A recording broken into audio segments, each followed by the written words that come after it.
클릭해 주셔서 감사합니다. 사연을 모아 사모 채널입니다. 일상생활에서 일어나는 여러 사연들을 모아 여러분들께 전달해 드립니다. 그럼 오늘의 사연 시작합니다. 안녕하세요. 저는 결혼 19년 차인 37살 여자입니다. 제게는 눈에 넣어도 안 아픈 두 딸이 있어요. 20살과 18살, 한창 예쁘고 꽃다운 나이죠. 의도치 않게 처음 얻은 아이라 많이 힘들었으나 이제는 아이들만 보며 살아가고 있네요. 남편을 처음 만난 건 고등학교 1학년 가을이었어요. 그때만 생각하면 아직도 가슴이 두근두근 하는데 살면서 처음 느껴본 감정이라 그랬을까요? 여중여고만 다녔던 저에게는 친구를 기다리다 우연히 부딪힌 옆 학교 선배가 한 달 넘게 머릿속에서 떠나질 않았거든요. 남자가 입고 있던 교복을 떠올리며 그 사람이 저를 기억해 줄 때까지 옆 학교 정문에서 매일 기다렸고, 결국 저는 선배를 만나 친해지게 되었어요.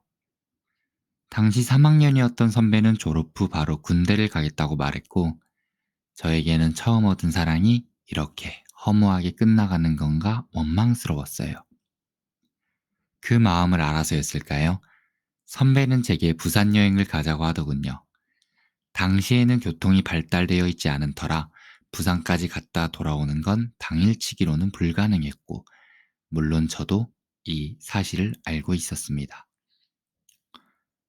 하지만 지금 순간이 아니면 언제 이 선배를 또 볼 수 있을까 하는 조급함에 저는 그만 섣불리 행동을 해버렸고, 결과는 의도치 않은 첫째를 가지게 되었습니다. 애석하게도 제가 임신 사실을 알았을 때에는 이미 4개월 차, 그리고 선배는 입대를 하고 난 후였습니다. 뒤늦게 알아챈 사실을 모두에게 알렸을 때 저희 집에서는 물론 친정에서도 발칵 뒤집혔고, 살면서 처음 뵙는 시어머님께 뺨도 맞아봤지만 저는 제 아이를 지키고 싶었습니다.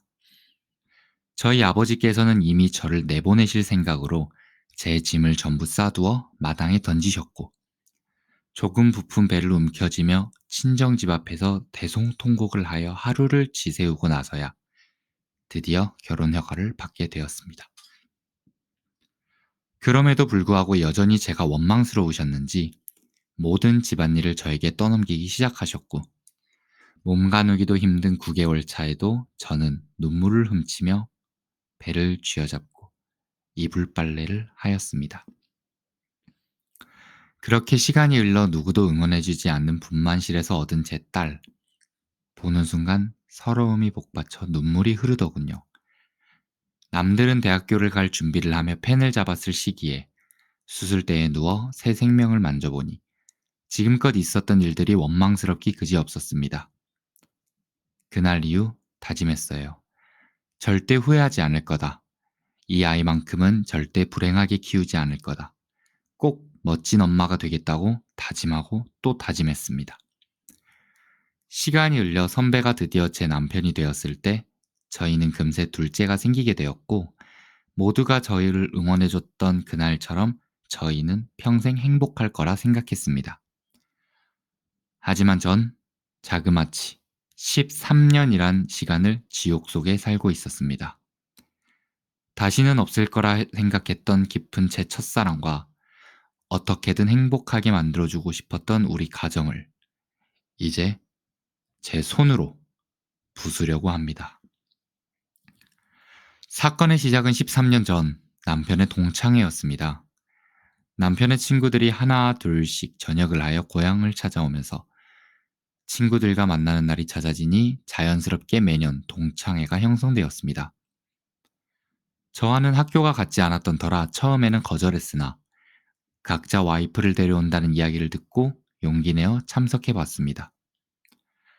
아직 어린아이들을 데리고 참석했던 남편의 동창회는 말 그대로 충격 그 자체였습니다. 아이들이 듣는 와중에도 서스럼 없이 욕설을 내뱉는 것은 기본이며, 술잔에 침을 뱉어 모으고 함께 있는 여성분의 어깨를 쓰다듬으며 술잔을 기울이더군요. 아, 이 꼴을 계속 보여준다면 절대 아이들에게 좋을 거 없다. 나라도 혼자 데리고 나가야겠다라는 생각이 들어 이미 취해 있는 남편에게 말도 못하고 급하게 숙소로 돌아왔습니다. 그렇게 시간이 흘러 새벽 2시, 돌아와야 할 남편은 돌아오지 않았고, 불안함과 초조함을 이기지 못한 저는 아이들을 재우고 다시 동창의 자리로 돌아가 남편을 찾기 시작했습니다.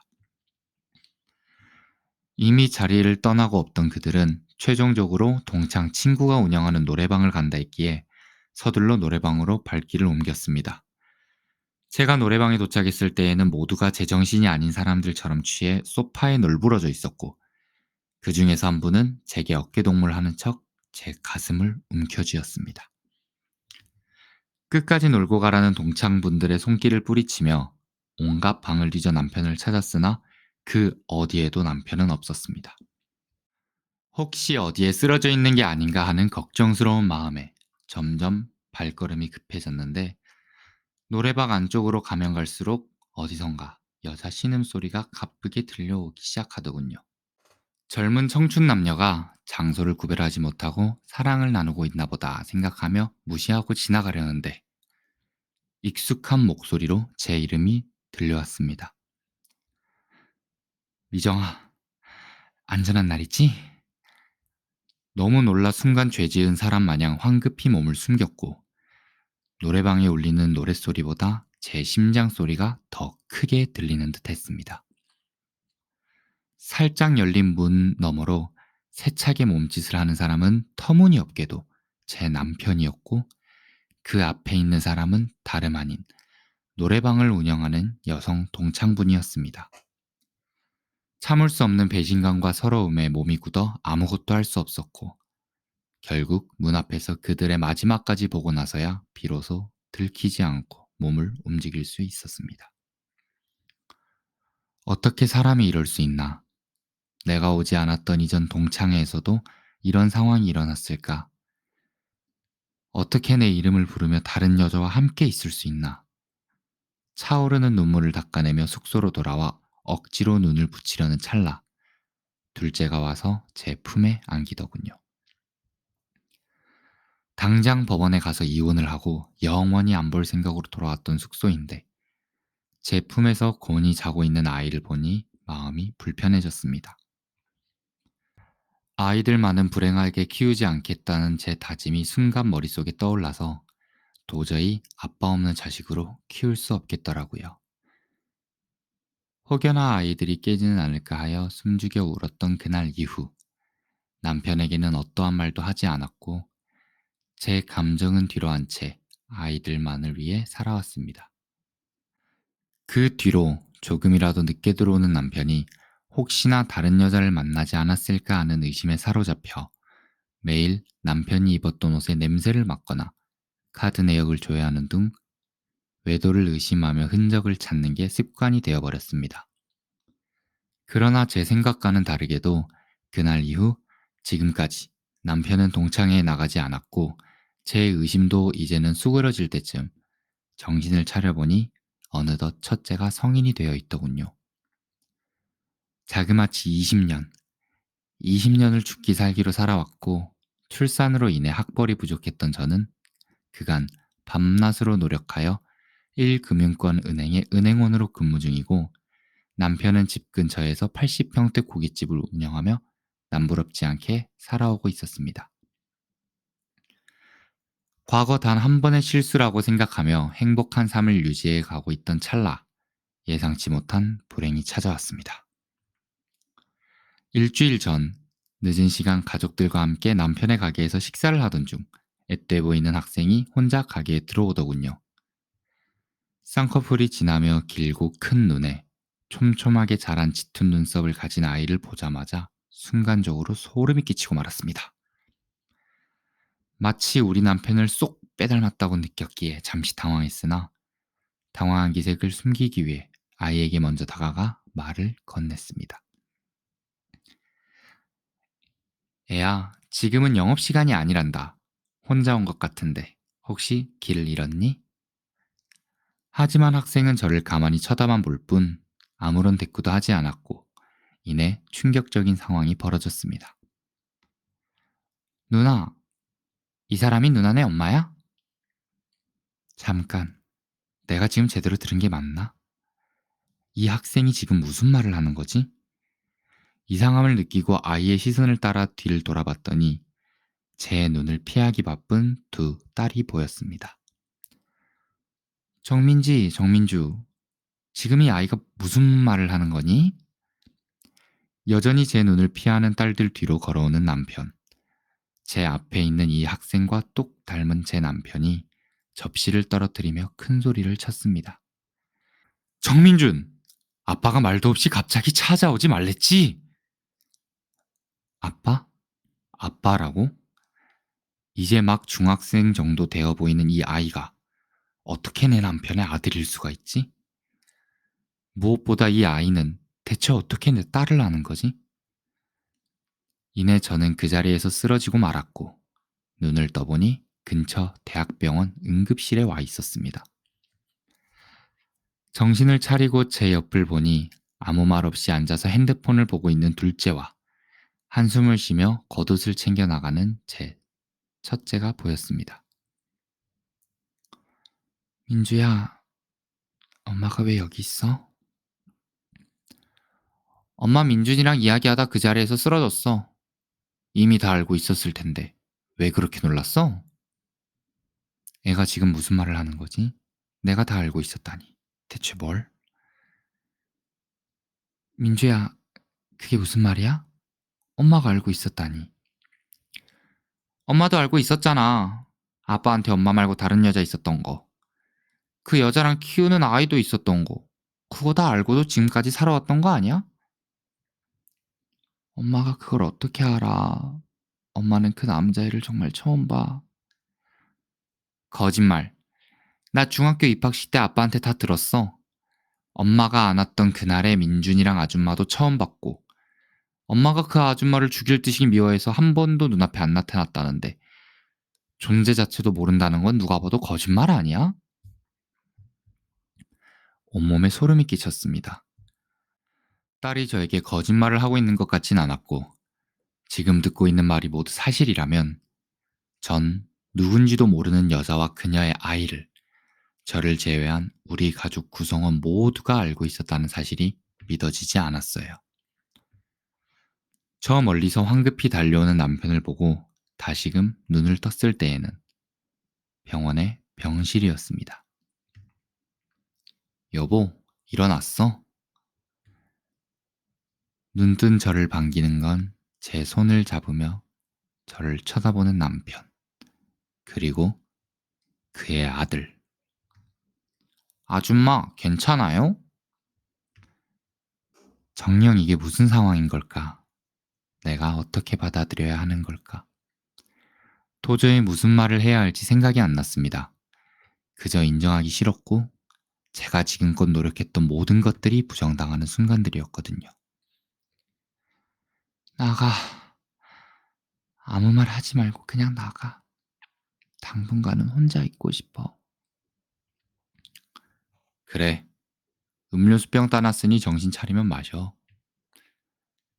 그들이 문을 닫고 나갈 때까지 침대에 누워 눈길조차 주지 않았지만 아무렇지 않게 그 아이와 제 곁에 있던 남편을 생각하니 도저히 참을 수가 없어 음료수병을 벽에 던져버리고 말았습니다. 깨진 파편들이 마치 제 마음 같아서 눈알이 빠질 정도로 울었던 것 같아요. 몸을 회복하고 퇴원을 한 뒤 곧장 친정으로 달려가 시어머님을 찾아갔습니다. 13년 전 남편의 외도 사실과 함께 지금껏 있었던 모든 내용을 말해드렸습니다. 그러나 돌아오는 말은 충격적이었습니다. 민준이 말하는 게냐? 그 귀엽고 똘똘한 애가 뭐가 그리 맘에 안 들어서 여기까지 찾아온 게야? 딸밖에 못 나는 주제에 시기 질투는 많아가지고 그래. 그래서 나보고 어쩌라고? 가서 바람핀 네 남편이라도 죽여달라는 게냐? 어처구니가 없었습니다. 시어머님뿐만 아니라 모든 친정 사람들도 민준이에 대해 이미 알고 있었고 저 모르는 사이에 종종 놀러 왔다고 하더군요. 그렇게 이제는 초라해질 모습조차 남아있지 않다고 생각이 들어 무거운 발걸음으로 집으로 향했습니다. 일주일 전까지만 해도 우리 가족이 모두가 함께 밥을 먹으며 웃고 떠들던 우리 집. 나를 제외한 모두가 나를 속였다고 생각을 하니 정말 스스로 비참하다는 생각밖에 안 들었습니다. 거실에 걸어둔 가족 사진을 쳐다보며 소파에서 멍을 때리고 있던 도중 첫째가 들어왔습니다. 아무 말도 하지 않고 곧바로 방으로 들어가길래 첫째를 따라 방으로 들어갔습니다. 민지야, 엄마랑 얘기 좀 할까? 미리 말하는데 엄마랑 아빠 중 그 어떠한 편도 안 들을 거야. 바람난 아빠나 그걸 알고 숨겼던 엄마나 내가 보기엔 둘 다 똑같아. 그리고 나 이제 성인이야. 엄마 아빠 이혼한다고 해서 가져갈 친권이나 양육권 같은 거 없어. 숨이 턱 막혔습니다. 이렇게 차갑고 날카로웠던 제 딸의 모습은 처음이었고 제가 무슨 말을 해야 할지 알고 미리 마음의 준비를 했다는 게 엄마된 입장으로서 당황스럽기만 했습니다. 민지야, 너 무슨 말을... 엄마, 아빠는 엄마랑 있을 때보다 그 아줌마랑 있을 때 더 행복해 보여. 엄마는 모르겠지만 우리끼리 캠핑도 다녔었고 얼굴도 자주 봤어. 나도 민주도 민준이 좋아해. 하지만 이 문제는 우리 의견보다 엄마랑 아빠가 해결해야 할 문제 아니야? 난 상관없어. 제가 그토록 지키고자 했던 제 전부가 제 가슴에 못을 박는 듯 했습니다. 너만은 내 편일 줄 알았는데 이게 정말 내가 알던 내 딸의 모습이 맞나?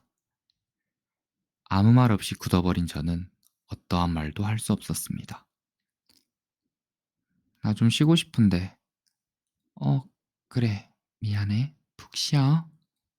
결국 떠밀리듯 나와버린 거실에서 저는 또다시 가족 사진을 쳐다보며 이내 마음을 다잡고 사진이 담긴 액자를 방 안으로 가지고 들어왔습니다. 커터칼로 한 땀, 한 땀. 손이 베이지 않도록 조심스럽게 움직이며 가족 사진에 있는 제 얼굴을 도려내니 그제서야 저를 제외한 모두가 활짝 웃고 있는 모습이 보이더군요. 13년 전에 찍은 이 가족 사진은 동창회가 있던 그 다음 날에 찍은 마지막 저희 가족 사진이었어요. 액자를 다시 걸어 놓은 뒤 딸아이 방 앞에 섰습니다. 민지야 사랑해. 엄마는 평생 민지의 엄마야. 아무 말도 돌아오지 않는 방을 뒤로 한 채 신발을 신고 차로 향했습니다. 행복했던 지난 날들이 떠오르더군요. 첫째가 처음으로 엄마라고 불러줬을 때, 배매기를 끝내고 걸어 다녔을 때, 둘째가 태어나며 축하받았던 날과 학교에 입학하고 졸업할 때까지의 모든 순간이 생각이 나 가슴이 벅차오르더군요. 어디서부터 잘못되었든 바로잡는 건 제 역할이겠지요. 드디어 내일입니다. 남들이 아무리 나쁜 년이라고 욕해도 더 이상 참지 않고 제 뜻대로 하려 합니다. 제 명의로 대출받아서 함께 차린 고깃집, 그 수익으로 얻은 집과 차, 그리고 고향에 가지고 있는 땅까지 하나도 빠짐없이 전부 재산 분할 신청하고 이혼 소송을 걸어 위자료를 받으려 합니다. 아무리 힘들고 억울해도 우리 딸들과 함께 할 수 있다면 어떤 일이든 할 수 있었지만 상황이 이렇게까지 된 이상 저도 참아야 할 이유가 없네요. 제가 잘하는 게 맞겠죠? 변호사는 꽤나 긴 싸움이 될 것 같다고 말하는데 정말 끝까지 가려 해요. 모두를 뒤로한 채 제 삶을 살아가기로 마음먹은 저에게 부디 용기를 나눠주세요. 오늘도 사모 채널의 사연을 끝까지 들어주셔서 감사합니다. 앞으로도 재밌고 놀랄만한 사연을 듣고 싶으시다면 채널 옆에 있는 구독 버튼과 엄지 모양의 좋아요 버튼을 눌러주시면 됩니다. 당신의 시간에 행복을 더해드리고 싶습니다. 감사합니다.